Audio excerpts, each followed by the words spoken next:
And welcome back to the Wellness Paradox podcast. I'm so grateful that you can join us on this journey towards greater human flourishing. As always, I'm your host, Michael Stack, an exercise physiologist by training and a health entrepreneur and a health educator by trade. And I'm fascinated by a phenomena I call the wellness paradox. This paradox, as I view it, is the trust, interaction, and communication gap that exists between fitness professionals and our medical community. This podcast is all about closing off that gap by disseminating the latest, most evidence-based, and most engaging information in the health sciences. And to do that in episode 98, we're joined by Bob Esquerre. Bob is a fitness industry veteran of many decades, and as you'll hear him talk about in this conversation, he didn't really start in the fitness industry. He actually started working in the military industrial sector and then navigated his way to the fitness industry. And in the process of doing so, particularly working in the industry, he's became acutely aware of the importance of emotional intelligence in terms of what we do as fitness professionals and people that work in the industry to create a welcoming community that allows us to expand out beyond the 15 to 20% of the population that we traditionally work with. This conversation around emotional intelligence, I think, is absolutely so critical for fitness professionals because we don't spend a lot of time, as we're going to discuss in the podcast, learning emotional intelligence. We learn a tremendous amount of intellectual and technical skill as we're going up throughout the education process, but we don't spend a lot of time on emotional intelligence, and that's the topic of conversation in this episode. Any information that we'd like to share with you from this conversation can be found on the show notes page by going to wellnessparadoxpod.com/episode 98. Please enjoy this conversation with Bob Esquerre.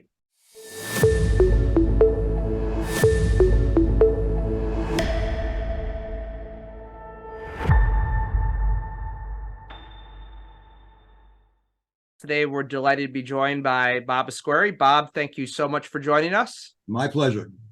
I'm really excited to have this conversation today because it's around the topic I feel like fitness professionals don't think about enough, but it's probably the most fundamentally important thing that fitness professionals can be aware of, which is emotional intelligence. So we're gonna dive into this discussion and what it means in the context of the present day fitness industry. But before we get into that, why don't you just give us a little bit of an idea of your background to provide the audience some context?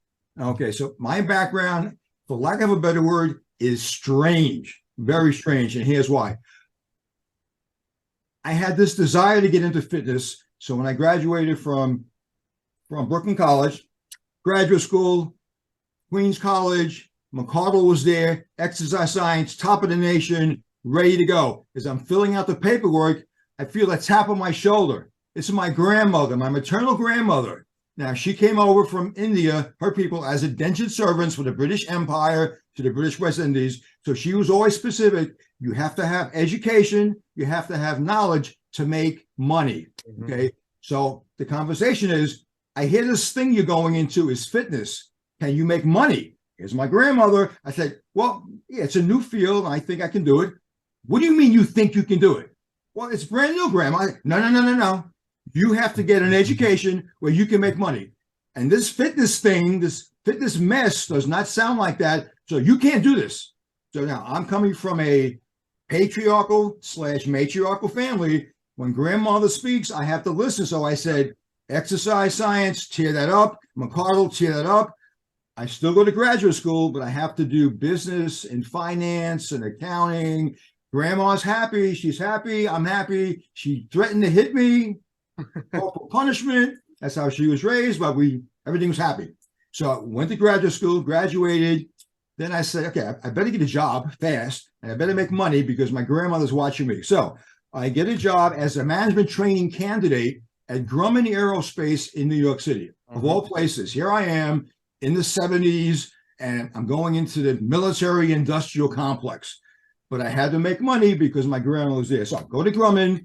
1 year, management training, fantastic, came out, worked in project management, ongoing training, did that for 3 years. I need to make more money. So I changed jobs, another company, Ford Motor Company, Dearborn, Michigan. So the issue there, management training again. So I'm getting more and more management training. I'm making more money by moving from job to job. Grandma's happy, fantastic. I'm there for 3 years, go into project management, leave that, go back to New York City, New York Telephone Company, operations management, management training, project management. So after 13 years plus or minus, I have all this management training. And then she says to me, you could do what you want to do. Thank you, Grandma. I start teaching aerobics. So that was my fitness journey, coming from corporate in America, training as a manager, and then going into aerobics. And before you ask, I am that old. So I was aerobics back then in the late 70s and the 80s, did that. Then I went over into, with my management training background, into New York City, teaching group exercise now. It's evolving, personal training. And I got picked up at this fitness organization that used to be a small, dilapidated supermarket, which, as we all know, became Equinox Fitness Clubs, which is a fantastic global brand right now. But because of my background, it took me probably 7 months to go from being a personal trainer to being a fitness director. And it was all circumstance, because Chris Imbo, the first director at Equinox, said, you know what, I'm leaving. And then the Erico family, very close knit, said, who do we get to take Chris's job? Well, Bob's there training 7 days a week. Let's make him that person. But it was more than just being there 7 days a week. They knew about my management background. Yeah. That was the most appealing thing for me, because they knew what they didn't know, which I appreciated from their standpoint. So they surrounded themselves with fitness professionals, experts in business and marketing and sales, to help build the organization. And that was a foundation. So that's how I transitioned from a non-fitness environment, but learning how to be a manager, how to train managers, how to play well with others. So I was fortunate having those 11 years in a corporate environment, plus or minus, where the correlation of being a project manager in corporations is a club GM. Yeah. Because that club GM has to manage everything. And I brought that to the basic table of Equinox. And honestly, if Chris Imbo didn't resign and leave, my history would have been totally different. But circumstances and timing be it was, I lucked out. I was happy, but more importantly, my grandmother was happy. So that was that story. That's how we are today. And I am really happy and glad to be able to tell you this story. Yeah, it's quite a journey, and Grandma being happy is certainly the most important part of it. I guess let's kind of close off your career journey, just to tell us, what you're doing now, because I think that tees up our discussion very well. Okay, so I had retired from consulting back in 2010. However, I still kept training clients and teaching classes and teaching small and large group environments in the fitness industry in Florida. Retired officially from everything 2017. COVID hits, and then we're having this recovery. But as we were coming out of recovery, I'm listening to the conversations that's not resonating with me. And the issue is that we still haven't fixed membership retention. We haven't qualified or really created a quality reason for people to join our facilities, stay in our facilities, refer to our facilities. I'm looking at the global government said we are non-essential, which is absolutely absurd. But from their standpoint, I can't blame them, because let's say the United States, we only have 20% of our population in our fitness facilities. Another 20%, we lose 40%. Yeah. So how can we be essential? We're broken. So I came back into the industry and say, hey, we fixed this in the past. I have a track record. Let me try to do this again. And the first thing I ran into is the reason why people don't come, don't stay, don't refer. We don't know how to engage. We don't know how to embrace them.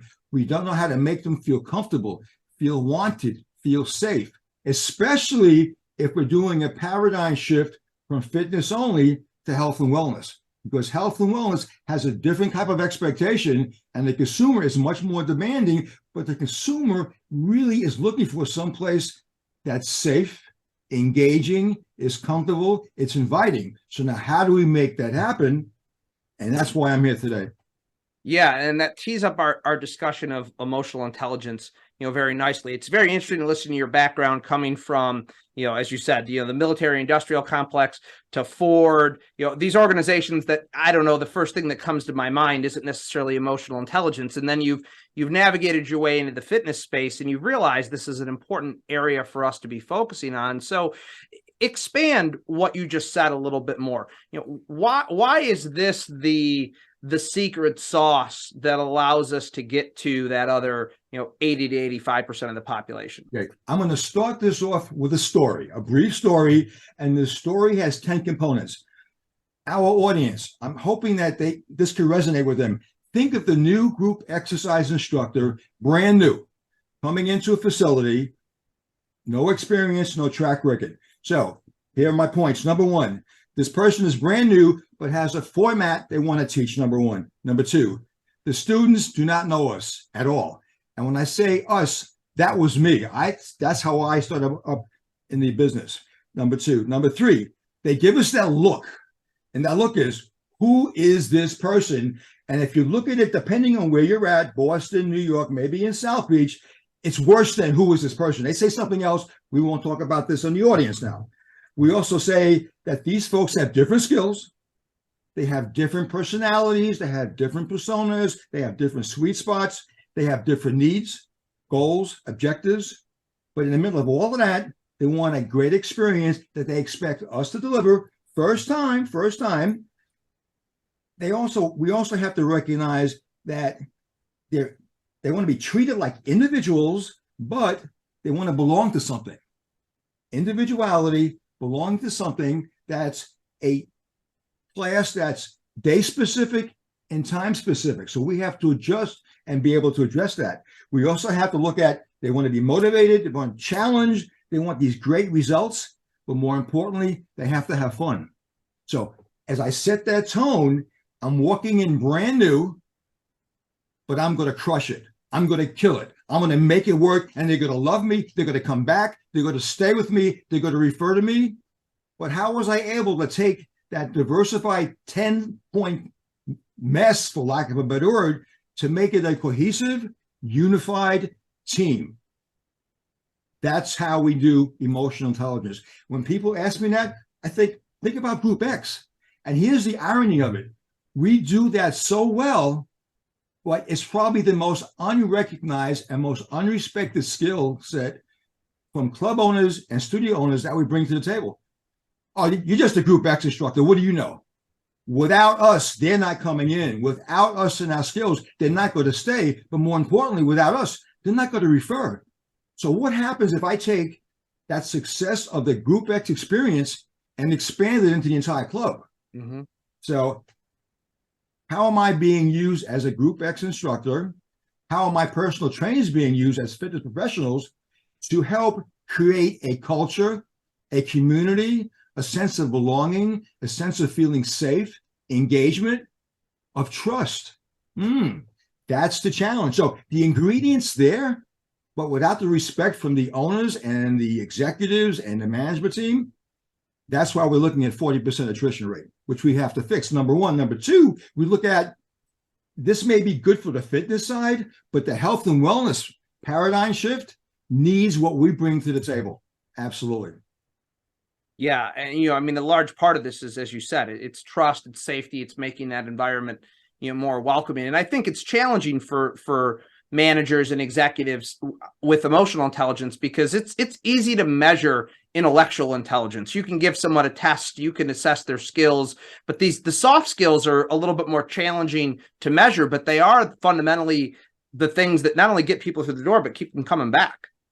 And just take off on that. In New York City, we had a mayor called Mayor Ed Koch. Mm-hmm. Ed Koch was abrasive. He was obnoxious, but he would go to the community and ask them, how am I doing? And people would say, are you crazy? You're never going to say you're doing a lousy job, but I need to hear, said Ed Koch, what they really think about me. So what do we do as fitness professionals? If we're really engaging in the concept of emotional intelligence, I want to know, how am I doing? Let me know. Am I doing something right? Am I doing something wrong? Can I improve? That's okay. But if we don't have that encouragement from our training processes, number one, if we don't get encouraged by our ownership to ask those questions, we'll never know. I had a club owner who I would take feedback. The members would come to me to talk to me because they wouldn't go to him because he wasn't approachable. So they come to me, I would be the filter, give it to him, and he would say, I don't care what they say. They can go someplace else. His whole attitude was, They should be thankful I let them join my club. I Mhm. kid you not. This, lack of a better word, person had the nerve to say that. His attrition rate was closer to 55, 60%. Believe it. And that's exactly why. Yeah, So, exactly. so let's stay on this. I want to take this, from two perspectives. First, we'll go from like the managerial or the leadership perspective. What can managers and leaders in organizations be doing to cultivate this, emotional intelligence, in their teams? And then we'll go on to the individual fitness professional in a second. But let's start with managers and leaders. I think the biggest challenge is for owners and leaders to understand what they don't understand, because they don't understand emotional intelligence. So we could talk about, let me take a brief overview of what emotional intelligence or what EI basically is. It's an art, it's a science of personal and interpersonal effectiveness. Personal and interpersonal effectiveness. The key issue is that you have to know yourself. You have to know your strengths, know your weaknesses, know your challenges, fix those before you can lead anybody else. So I would say most managers and owners who are not good leaders probably have weak emotional intelligence skill sets. And that's a problem right there. So we have to fix the ownership. We have to fix the leadership. We have to fix management. But once that's fixed, then they have to lead the charge as to what basically EI is. Again, self-awareness, self-regulation. We have to understand, again, our emotions, manage that. We have to understand empathy. And it's like, I heard someone say to me today, oh, our people are all empathy specific. I said, okay, what does that mean? What do you mean, what does that mean? Well, if someone says something to you, do you listen? Oh, active listening skills. Okay, intellectually you know that. But listening skills takes two forms, active and passive. And most of the time with folks, especially on the health and wellness side, it's not the spoken word. It's the unspoken word. How do you perceive that? How do you read that? How do you react to it? How do you manage that? And how do you make them comfortable so that the unspoken becomes spoken? Now we have a dialogue. Now we have a conversation. Now we're engaging and the trust is there. Once the trust is there, that's 85% of the issue. Because then I could take them on this journey that's specific and unique to them. It's like, oh, I love this journey. I am not going anyplace else. So I have a situation, I have a mentorship program in the UK. And one of my mentees said to me that my client said, and she's already in her 70s, she said, okay, when I get to be 90, you're going to have to change how you train me. This is the client talking to the trainer, and the trainer said, and she tells me, I was shocked that she thinks I'm going to be her trainer for the next 20 years. I said, what's wrong with that? I said, it's great. That's what it's about. She's created this environment, and the customer says, I want you for the next 20 years. That's what it's about. So we have that understanding. So if the owners understand that kind of power, okay, we talk about an onboarding process. Okay, what does that mean? So I hear we have to be essential. I hear onboarding. I hear journeys to success. We have to meet the customer where they are. I say, great. What does that mean? The minute I ask that question, I get blanks, deers in the headlight type thing. Okay, we have to think about what that means. So we pivot to emotional intelligence and say, okay, how do I train my management team up? How do I help them help my fitness team members, my operations managers, my salespeople, my maintenance staff to be as sensitive as they should be, because right now they're not, to create a solution that hasn't existed for years in the industry because we're so focused on fitness as opposed to health and wellness. So that's part of that challenge right there. But again, though, how do I make them feel comfortable and engaging and bring them in? So we look at this onboarding process, but when you define the onboarding process, the issue is what skill sets do we have to have for our delivery system to make that work? So do we hire new people or do we recruit? Those two words are totally different. I hire someone to fill a job. I recruit somebody to be part of a mission, to be part of a vision, and a part of that mission and vision is to engage, and keep. Whole different mindset. So we want to be able to take emotional intelligence to create this community, this destination, almost this third place. Third place being, first place is my home, second place is my job, third place, my destination, is my experience Monday, Tuesday, Wednesday, Monday, Wednesday, Friday, whatever that is, at a certain time with a certain group of people, because I feel comfortable, I feel safe. It's all about the experience. Money is the last thing these folks talk about. It's all about me feeling good. Yes, I want to feel good, and I want to be stress-free and be able to get up and go. And that's the story, and that's the history. Yeah, absolutely. I'd like to take a quick break from today's episode to tell you a little something about one of our sponsors. As all of you are well aware, addressing the wellness paradox is a lifelong passion project for me. And when you're going to go on a long journey, it's difficult to go it alone. You need to find like-minded individuals that are willing to go on that crusade with you. And that's exactly what I found at the MRF Institute. The team over at the MRF Institute creates educational content for fitness and wellness professionals who are serious about becoming a part of our healthcare continuum. Getting on the healthcare continuum is all about leveling up our skills to be looked at as that valued resource provider. The wellness paradox is certainly an avenue for you to do that, but we need many different levers to pull if we're going to get there. And the MRF Institute is definitely one of those levers. You can go to their website, mrfinstitute.org, to find all kinds of great, informative, free informational content. And if you choose to engage with any of their paid content, they've created a coupon code specifically for Wellness Paradox listeners. You can enter in WP 2022, that's WP, and then the number 2022 to the website at checkout to receive a 15% discount on your purchase. I highly recommend you go check out mrfinstitute.org. Now back to today's episode. So, when you talk about, and I love the distinction between hiring and recruiting, because I think that's so important, particularly in this competitive labor market that we're in right now.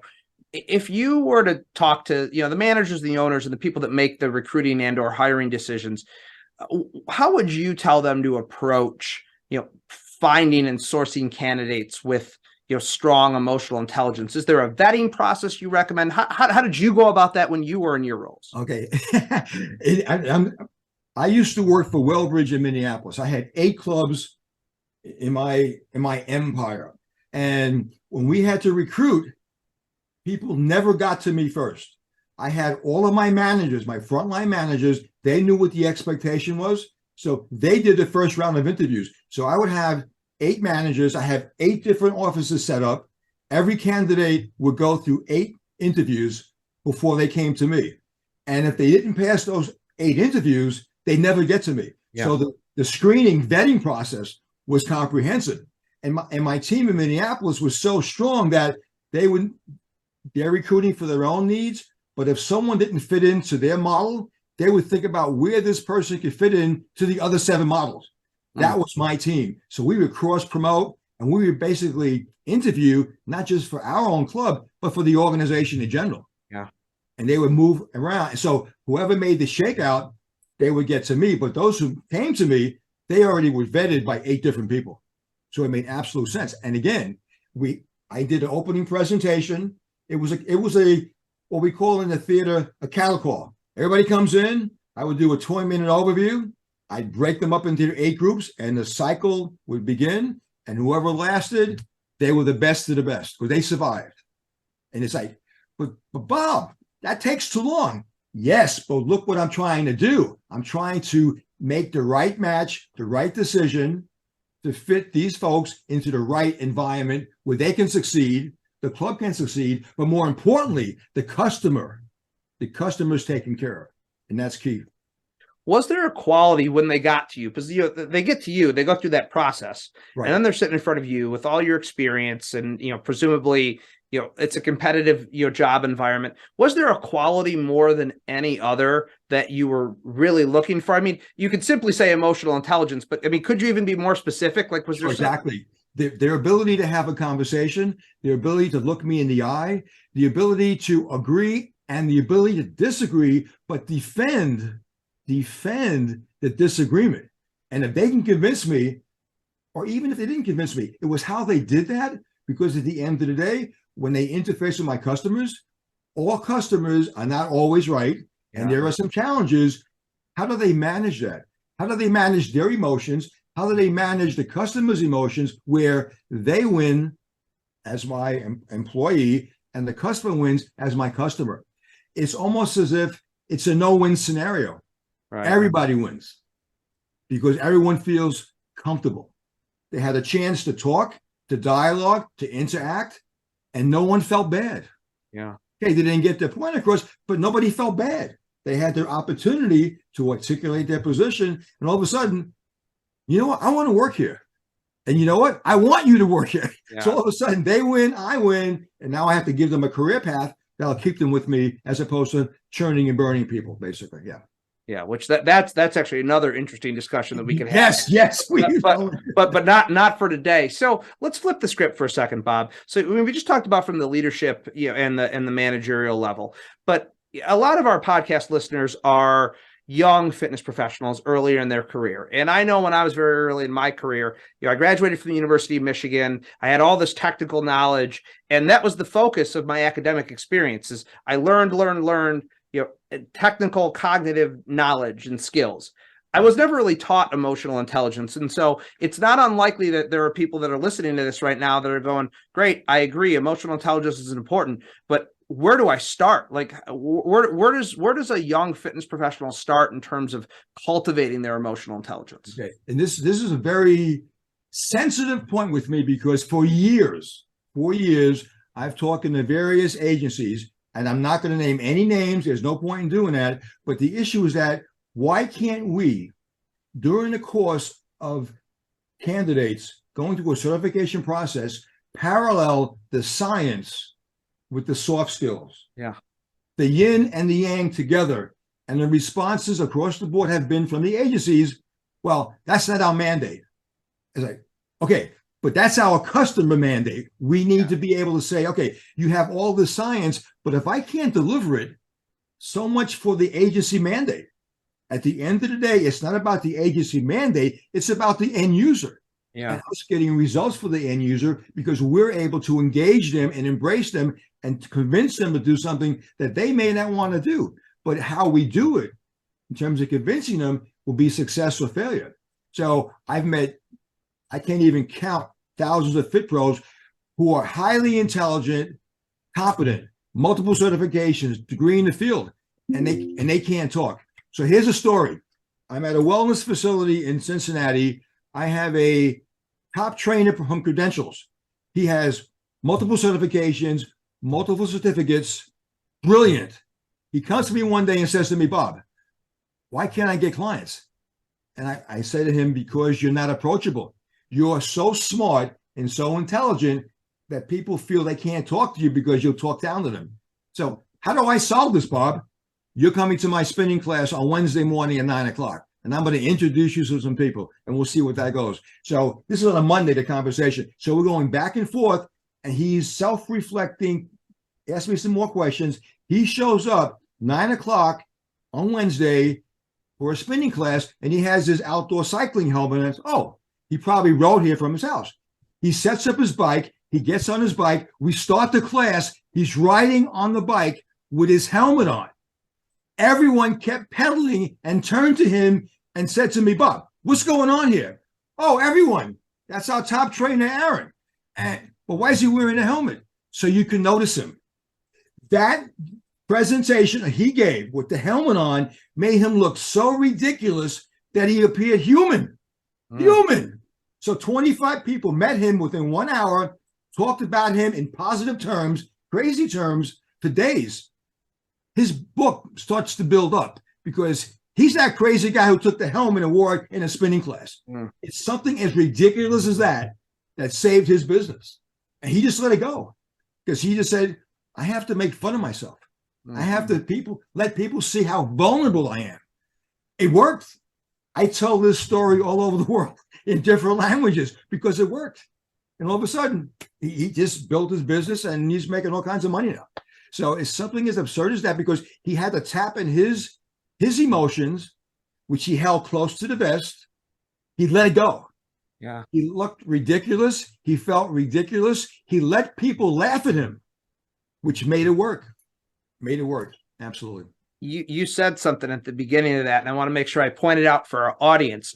It was the word self-reflection. And so was your conversation with him sounded like it got him to be self-reflective and realize that something had to change. And so on some level, it seems like, self-reflection is the foundation that we're talking about here. Yes, exactly right. You have to think about it. And I have another candidate now, and then brilliant, but can't make fun of herself at all. And it shows, so you've got to be able to let it go and hold people accountable, but they don't want to be held accountable if they don't have confidence in you. But once they have the confidence in you, it's like, okay, this is Monday, check off my box. Bob took care of me. I'm going to see him on Wednesday, and I'm going to see him on Friday. And then here's my calendar. I'm committed. Case closed. And by the way, when I meet Bob in class, I'm going to see Lizzie and Terry and Jolynn and Mike and Phil, blah, blah, blah. We make them part of the community. So my success, I have most of my training clients are my students in terms of group exercise, whether it's spinning, TRX, they all hang out together. They want to go and share the experience only because their buddies are there. Yeah. If their buddies are going, I'm going. What do you mean you're not coming? It's Bob's class. You got to be there. So I let them work guilt. That's part of the EI. How to get somebody to do something that they don't want to do, but after they do it, they were glad they did it. That's as simple as that. That's EI, coaching, and as I was raised with my grandmother, common sense. You bring it all together, it changes the whole environment. So if we have that, now we have a formula to start breaking down the barriers, reducing that 40% attrition rate, but creating that safe community, that safe environment that's going to be inviting for the health and fitness focused customers, basically. We're talking a lot about community, which I think is such a great word to use.